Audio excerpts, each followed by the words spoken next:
ব্যক্তি যে লজ্জা স্থানটা আছে এই লজ্জা স্থানের যে হিফাজত করবে, আমি মায়ার নবী তার কাল হাসরের ময়দানে তাকে জান্নাতে নিয়ে যাওয়ার জন্য আমি মায়ার নবী তার জামিন হয়ে গেলাম। সুবহানাল্লাহ। সুতরাং দোয়া করতে হলে আমাদেরকে জবানকে পরিশুদ্ধ করতে হবে।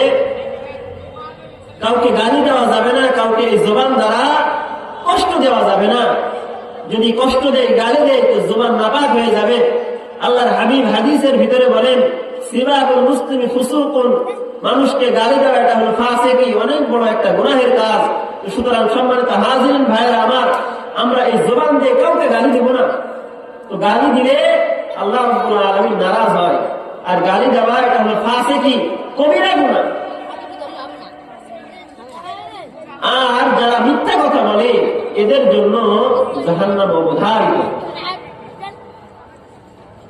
মিথ্যা কথা এমন একটা গুনাহ যেটা দুনিয়ার কেউ পছন্দ করে না। উস্তাদ যদি মিথ্যা কথা কয় ছাত্ররা পছন্দ করে না, সন্তান যদি মিথ্যা কথা বলে পিতা মাতা সহ্য করতে পারে না, পছন্দ করে না। তো মিথ্যা কথা এটা একটা জঘন্যতম কাজ। মিথ্যা কথা যে কবিরা গুনাহ এটা বুঝতে দলিলের প্রয়োজন হয় না, যদিও দলিল আছে। এটা বোঝার জন্য বিবেক নামক আদালতের কাছে প্রশ্ন করলেই বোঝা যায় যে মিথ্যা কথা এটা হলো খারাপ কাজ। মিথ্যা কথা বলা যাবে না।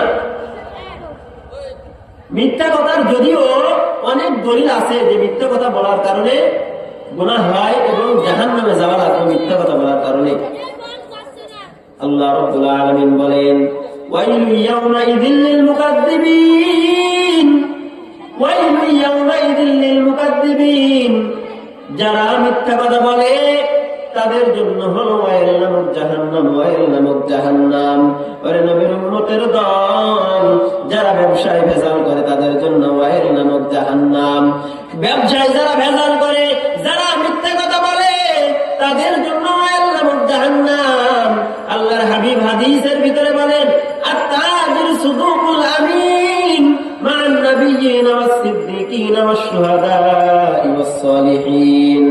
যারা নেকভাবে সৎভাবে যারা ব্যবসা করবে, যারা রাসূল সাল্লাল্লাহু আলাইহি ওয়াসাল্লামের সুন্নাহ মেনে রাসূল সাল্লাল্লাহু আলাইহি ওয়াসাল্লামের তরিকা মোতাবেক যারা ব্যবসা করবে, তাদের জন্য মায়ার নবী সুসংবাদ দিয়েছেন।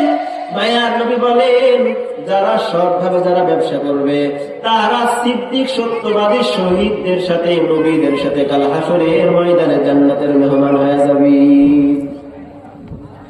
ভাইরা আমার, আল্লাহর ওলি মালিক ইবনে দিনার নদীর কিনারায় দাঁড়িয়ে আছেন। নদীর কিনারায় দাঁড়িয়ে দোয়া করতেছেন, আল্লাহ উপরে যাব, নদীর ভিতরে কোনো মাঝি নাই, পাল্লা নাই, মাল্লা নাই। দোয়া করার পরে কিছুক্ষণ পর একটা নৌকা কুলে এসে ভিড়ে গেল। নৌকা হঠাৎ করে একটা স্টিমার নদীর কিনারায় এসে ভিড়ে গেল। ভিড়ে যাওয়ার পর মালিক ইবনে দিনার বলে, আমি ওই স্টিমারে চড়ে বসলাম। আমার সাথে আরো কিছুজন যাত্রী ছিল, তারাও নৌকার ভিতরে উঠে বসলো। উঠে বসার পরে এই স্টিমার যখন